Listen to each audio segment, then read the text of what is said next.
You're watching the NASCAR Amino Network.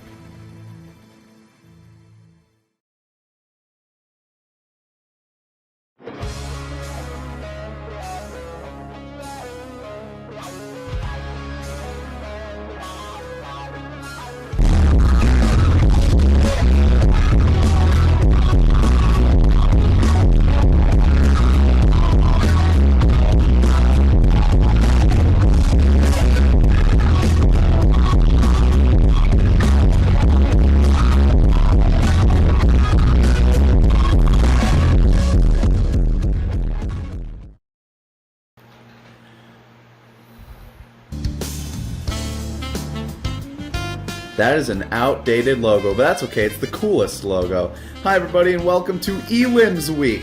I'm Cater Johns alongside Jim. How's it going, Jim? Oh, yeah, it's going well. I'm Jim, by the way.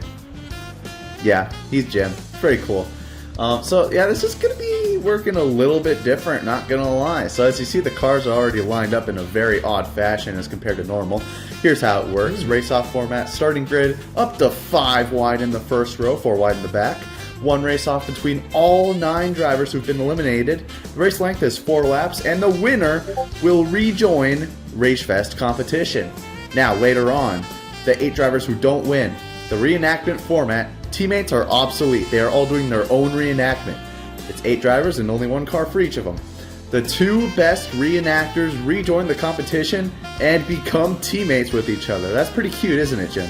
Yeah, that is very cute. I think we have a lot of, chances here to have good reenactments. There's Colin Overy's relieving Stern. Yeah, that. Sorry, the comatose Stern. He's in a coma still. It's unfortunate. And then we have Alan Mooch. He's been injured and unable to participate in Elim's Week. Thus, the 26 have been withdrawn from competition. And then here's James O'Maki. He's here because Brian Leon is no longer his teammate and he'll acquire the race-off winner today. Why, do you ask?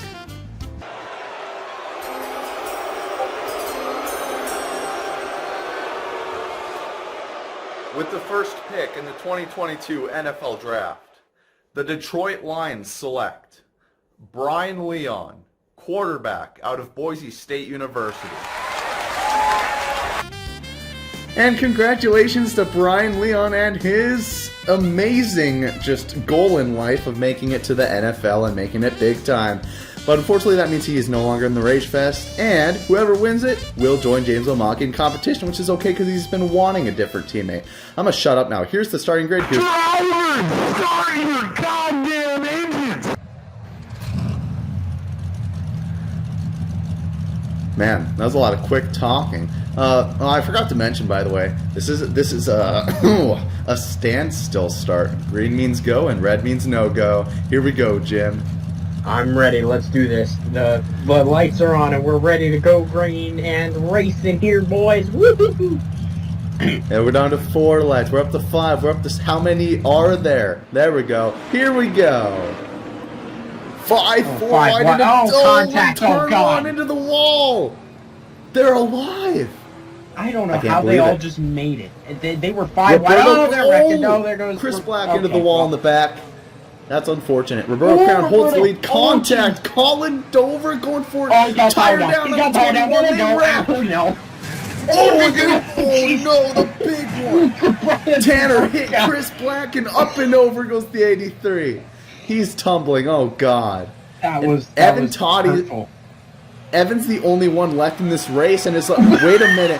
Oh my God, a tumbling Fabio Cates on the third out and takes the lead. Oh my God. Is he going to win upside down, tumbling across the entire track? No! Oh my God. What? That was amazing. Okay, hold on. I'm dreaming or something. Let's take a look at the replay. Yeah. We need to see what happened. Okay, so there's Roberto getting to the wall, Colin making contact, and then a tire went down for Roberto. And then he slides it into turn 3, can't maintain control.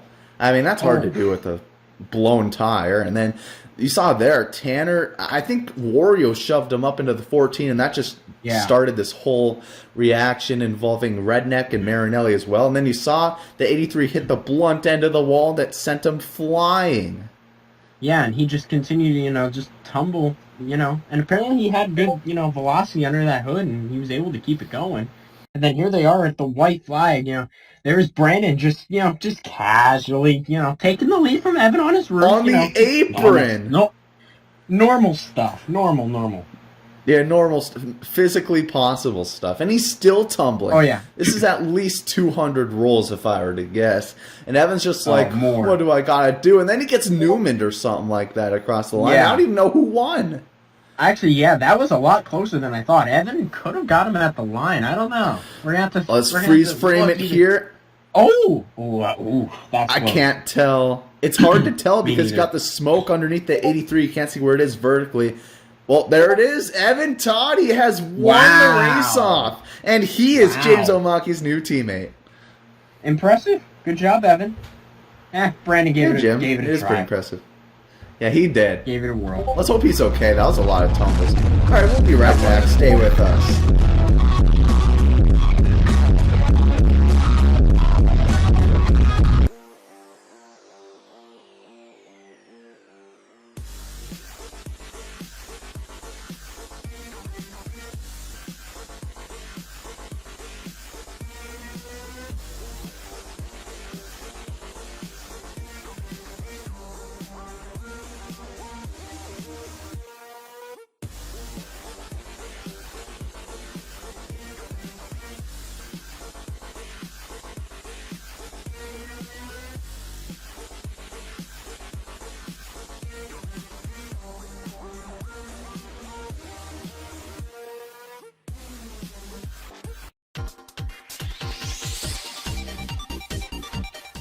Whoa, boys! This is ugly.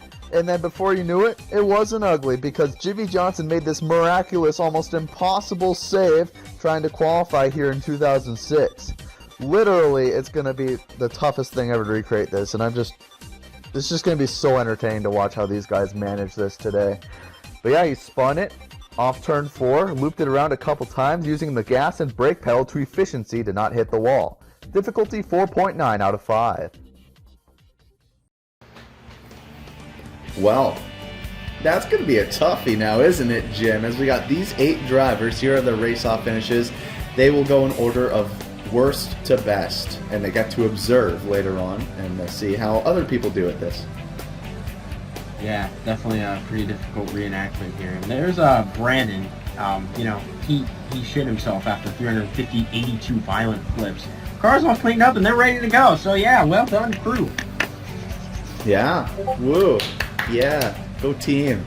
Yeah. That's gonna be crazy. Remember, the best 2 drivers will advance in competition as a team.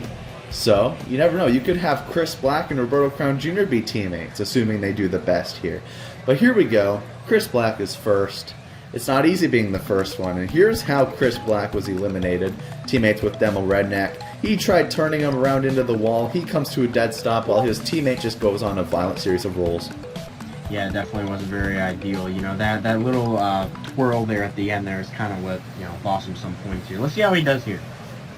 Here we go through 3 and 4. Onto the front stretch. He loses control. He slides to the inside. Nicks the inside wall, and it's not going to spin out all the way. That was really good to start. He really, the car got sideways perfectly, and then he tried to get it to loop, and then it just barely clipped the wall and wasn't able to. That was almost really good. And here's the side-by-side. You see, it starts out great. Just that banking sends you down there so fast. It's so difficult to get it turned away from the wall and get it on the gas and keep it out of it. Yeah, you see he's aimed at the inside wall for a good amount of time, then he hooks it to the right at a perfect timing also, but then just doesn't get it turned around. We'll see if Roberto Crown Jr. has any better luck here.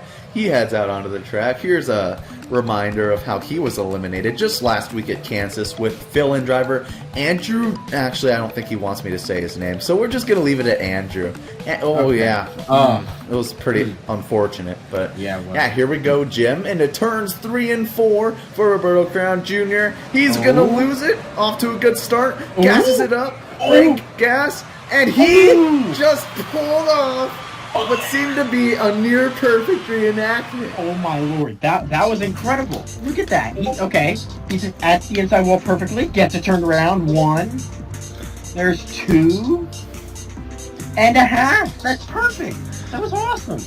Wow. And the side-by-side to prove it. Look at this. There's the first one. There's the second one. And there's the half one. So, Jim, now that you've just seen this pretty much almost perfect recreation, what do you think now that you're inside about to go out? I mean, there are 2 spots, not just one. But what are you thinking if you're one of these drivers? I don't know. They're thinking that they just need to do better than Chris Black and the other drivers. Here's what happened to Zach Stern. And it's, oh gosh, violent. Yeah, and he hasn't been able to wake up from his coma after that one, so Colin Dover is the relief, and he has his own shot to make his own fame. Here he goes off turn 4. Oh, this is looking good too. Oh, and he hits the wall though with the front end on the last spin. Oh, that was almost perfect. He did it correctly, and then, he just didn't get it turned around on that second loop. Let's see. Jim, these guys are on their game today. These have started almost perfectly. It's just a matter of how the spinning and gassing and braking works as they approach the inside wall, but it's been looking great so far after just 3 drivers. Yeah, maybe the fact that this is that it's said to be a pretty high difficulty, maybe they're thinking that this is a lot easier than they think, and they're really showing it. And we almost saw Colin, be perfect, and we almost had 2 perfects, but just wasn't quite enough. He needed that half loop, and he would have been fine. Well, it would be a story if Colin Dover somehow were to make it back into or not back, but introduce himself to competition, relieving for Zach Stern. Another look at this incident from New Hampshire. This is Demo Redneck's perspective, as you see the tumbles that he took when Chris Black tried turning him into the wall, and it didn't quite work out. But here we go. Onto the backstretch into turns 3 and 4 before our commercial break. Demo goes out. Oh, he did. Oh, that was interesting. I don't think he hit the wall though. I don't think he did. I wouldn't say that was the correct form, but he had the right idea. Look at this. He never fully loses traction. He just never. He has to turn back to the right forcefully to get it to spin, and that's why it carried so much more momentum past the inside wall. Yeah. You see, you're right. He didn't really have the traction. So what he decided to do was pretty much hook it the opposite direction, but still turn in the correct way you're supposed to. So maybe that actually got him, a better angle of trajectory into the spin. So not terrible, actually. And this is just a very competitive week, possibly the most competitive we've seen. We'll be right back.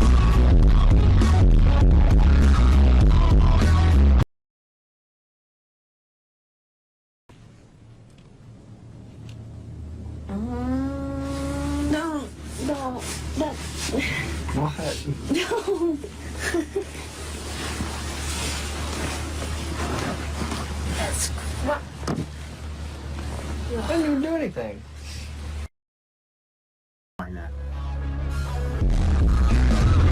Oh, hey, man, we're back. It's Dover. Yeah, it is. Jacob Wario is going to be the 5th of 8 cars to go here. Here's how he was eliminated at Bristol. Evan Toddy, he won his race off. He doesn't have to freaking worry. But as for Jacob, he's got to recover and try to make his way back into competition after this interesting moment in the season. But here we go, off turn 4. Here's Jacob. Oh, he carried too much speed into the wall. Up on his side a little bit. Man, Man, he had Jim, the right what'd you see idea, there? but he had the right idea there at the beginning, but the back end slid way too late, and it was enough for him to hit the outside wall, and then just because of that, he had the terrible angle into the spin, and it was just enough for him to hit the inside wall. Not really good.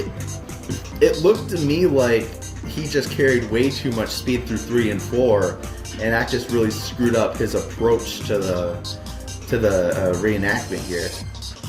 Yeah, you're right. You saw him coming out of the corner. You saw the back end slide, but it was definitely way too late. So you're right. He was definitely looked like he carried way too much speed off the board.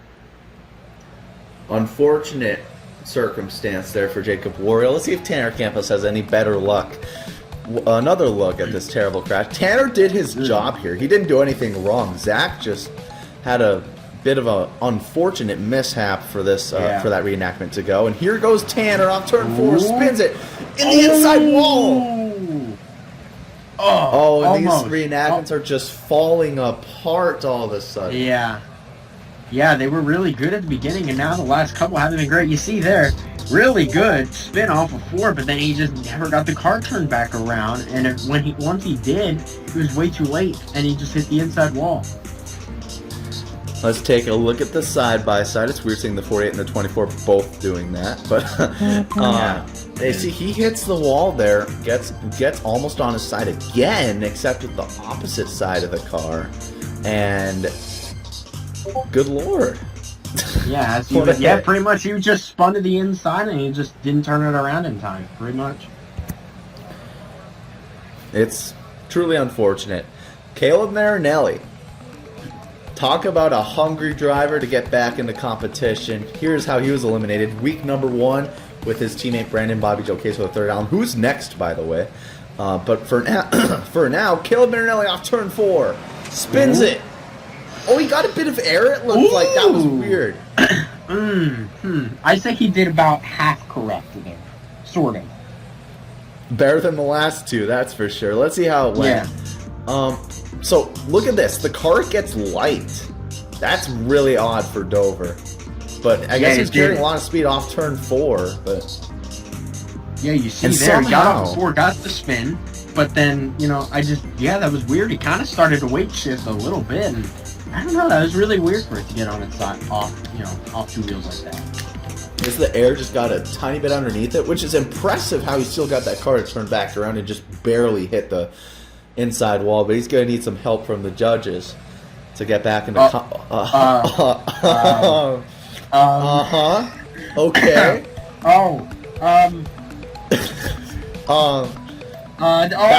That's a good highlight. That's a house exploding. I think Brandon he's back on his tires. Hold on. And he's going to slide it on turn 4? No. Oh my god. You're joking. Hold on. Bro. I'm dreaming again, right? No. I don't know. So he's flipping again, right? Yeah. Then physics. And then he was going down the backstretch there. He was, tumbling, and then he did some weird Doctor Strange magic, and landed on his wheels, and then did it correctly. That was incredible. That looked wow. Hold on, I want to see this side by side. Yeah, let's see. See, has it aimed to the inside wall really good. Gets it looped, good. What's really going to help is that first spin. There was about a similar amount of distance between the back end of the car and the inside wall, and he slid down the track and got closer just like the actual car. Jim, I think that's perfect. I'm not going to lie. I agree. I think that's I give it style points for the flips. This is going to be really interesting to see how this unfolds. We'll be right back. Thank you for joining me today, Jim. You're welcome. I'm Jim, by the way.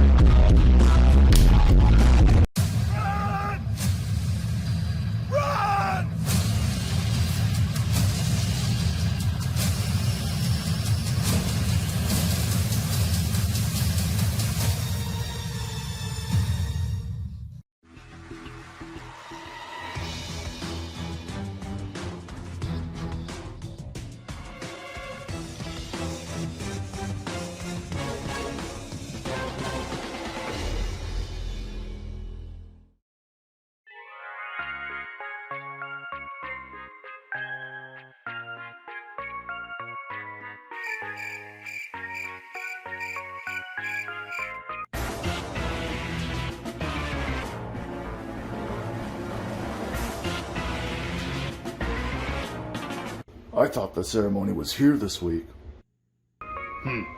What the hell? This chair looks pretty comfy though.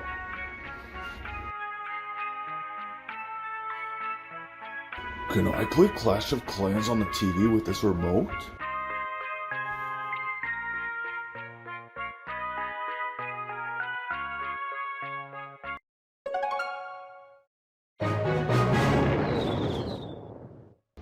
Oh, no way. That's crazy.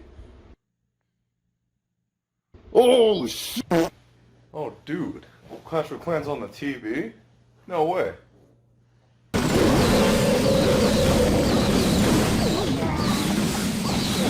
They took all my loot. Clash of Clans. Well, anyway. Oh.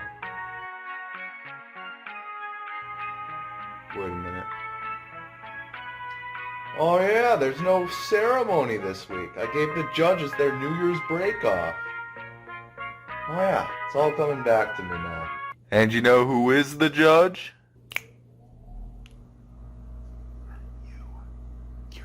You're the judge. That's right. You decide which two competitors should be brought back into competition. Whether your voting is based off of who you believe deserves it most, or off total blind bias, totally up to you. What could go wrong? Make sure to hop on Amino and get to voting in the comments section of the most recent post. Because apparently I'm not allowed to upvote or downvote myself. Oh, and download Amino if you haven't already, and join our great community. Happy voting. This is Swaggy C, signing out. I'm gonna go cook me up some burritos.